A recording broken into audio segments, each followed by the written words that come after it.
Coucou les filles, alors ce soir je reviens pas très joyeuse malgré le petit sourire, mais j'ai eu la réponse définitive du FONGECIF, le FONGECIF qui ne sert à rien du tout. Ça fait 3 ans que je demande la formation et ça fait 3 ans qu'on me refuse. Donc depuis mai 2010, je demande à partir en formation esthétique et à chaque fois on me ressort le même courrier, à croire qu'il change juste la date et quand je demande des explications on me dit que je ne suis pas dans les priorités. Donc plutôt que d'être clair sur le courrier, voilà, ils me disent que ma motivation n'est pas assez démontrée. Je suis désolée, au bout de 3 ans, si une motivation n'est pas démontrée, il va falloir m'expliquer comment je fais pour la démontrer encore plus. Et après, ils me disent que mon projet n'est pas cohérent.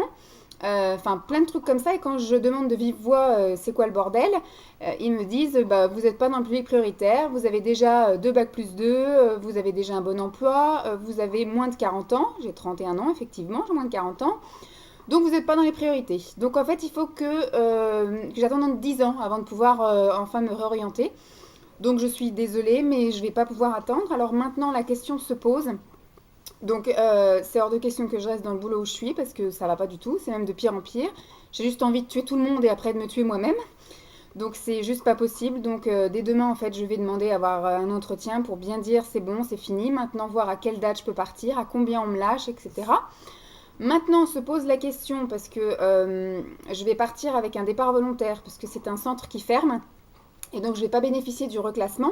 Je vais donc bénéficier d'un départ volontaire. Donc je vais partir avec une enveloppe plutôt confortable, on va dire. Au lieu d'avoir 3 mois de salaire, je vais partir avec 9 mois de salaire en guise de prime de départ.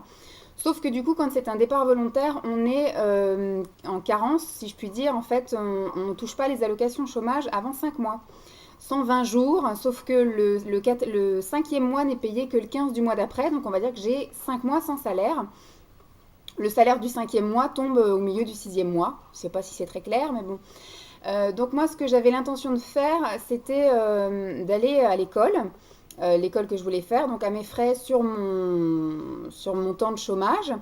Et au final, on m'a un peu piégée parce que quand j'ai appelé le service chômage de la Poste, parce qu'effectivement la Poste paye ses chômeurs, je ne vais pas dépendre du Pôle emploi. Et donc eux, ils ne donnent aucune aide de formation, aucune aide de rien du tout. Et donc je leur ai posé la question effectivement si je pouvais partir en formation. Je peux être en formation si je suis demandeur d'emploi.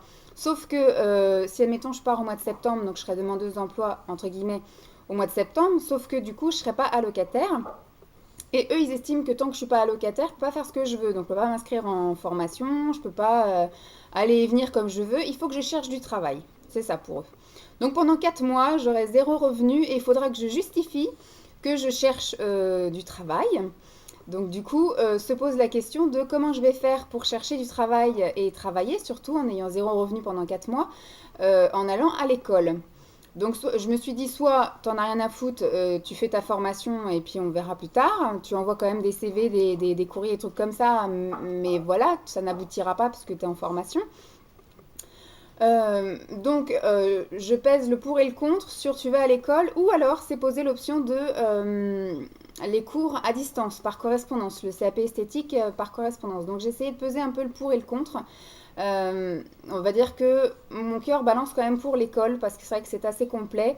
C'est-à-dire que j'ai l'explication aussi bien des cours que de la pratique, j'ai les démonstrations et puis j'ai surtout des modèles, j'ai la pratique, j'ai aussi le ressenti parce que du coup je suis aussi modèle.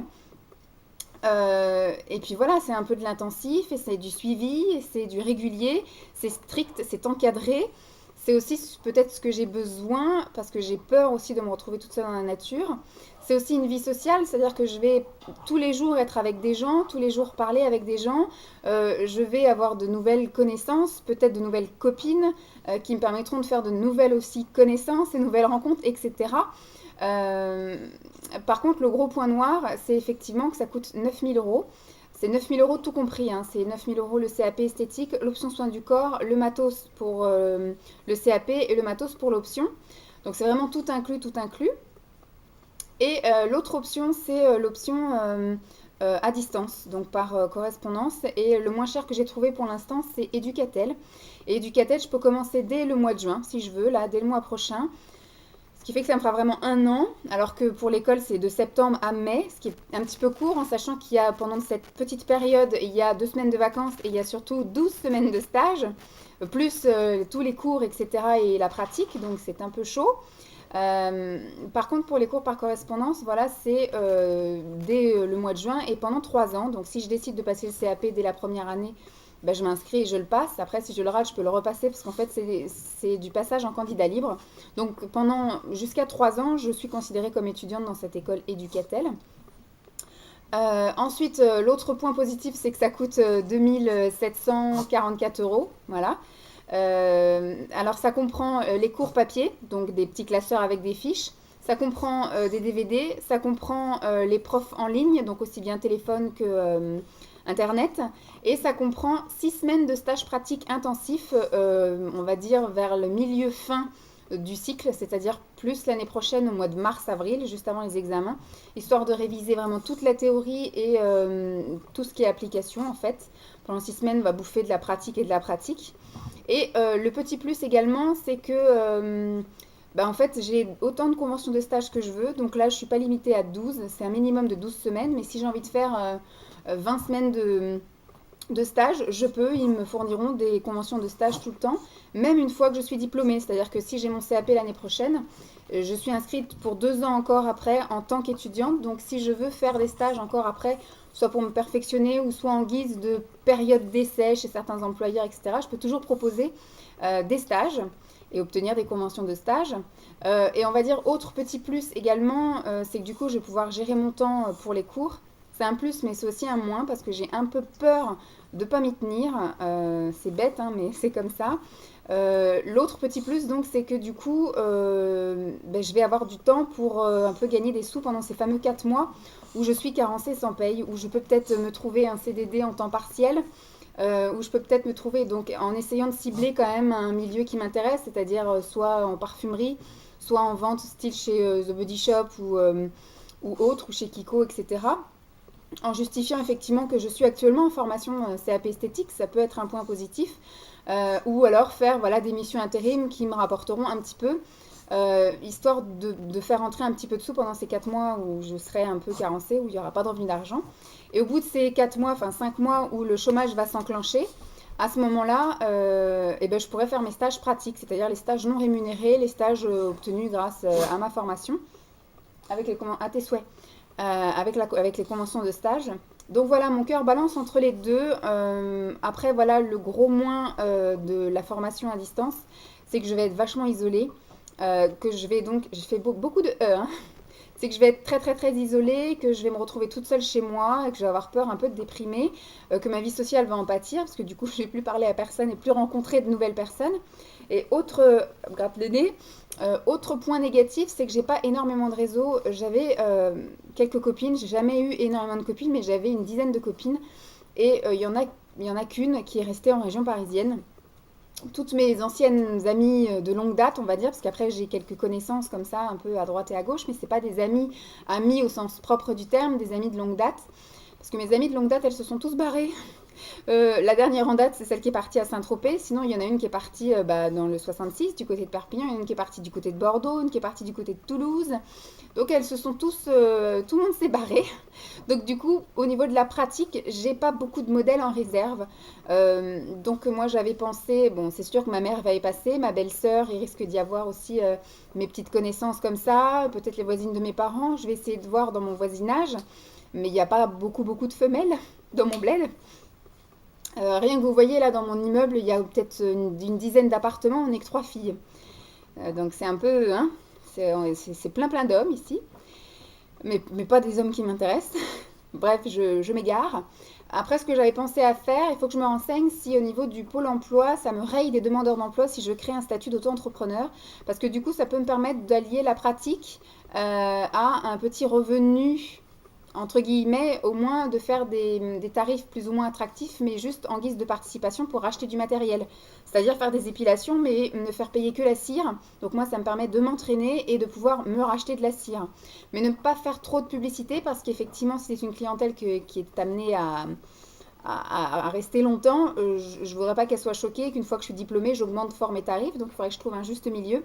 Et en même temps, ne pas faire de la concurrence trop fort à celles qui sont installées depuis longtemps et qui trouveraient ça un peu pas normal qu'une étudiante, non pas encore diplômée, exerce des tarifs un peu trop forts.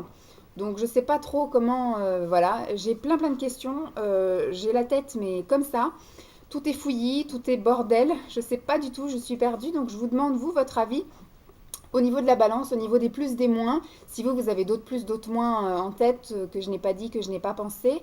Et puis, bah, vous me verriez plus dans quoi? Plus à l'école, mais comment je fais au niveau financier? Comment je fais pour du temps libre, pour justifier ma recherche d'emploi? Alors que si je suis par correspondance, en faisant des petites missions intérim et des CDD, ça peut justifier un peu une recherche d'emploi.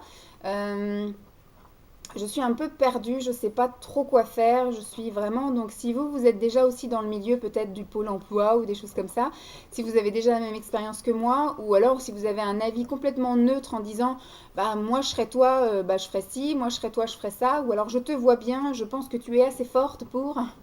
Donc franchement, j'ai besoin d'aide. J'ai la tête qui va exploser. Je dors vraiment pas bien parce que je me pose trop de questions. Et comme par hasard, dès que ça y est un truc qui va pas, il y a tout qui va pas. J'ai eu des problèmes de voiture. J'ai dépensé au moins 800 euros dans ma voiture là, les 15 derniers jours, entre la révision et les pièces à changer, les trucs comme ça, que des merdes. Là, j'ai voulu changer d'opérateur pour faire un peu d'économie. Au final, mon portable, il est bloqué, donc j'arrive pas à joindre mon ancien opérateur pour avoir un code de déblocage. Des blocages réseau, donc ce qui fait que je suis un peu emmerdée. On m'a donné un numéro de clientèle et on me met que le numéro est inaccessible pour l'instant. Je vous crache dessus en plus.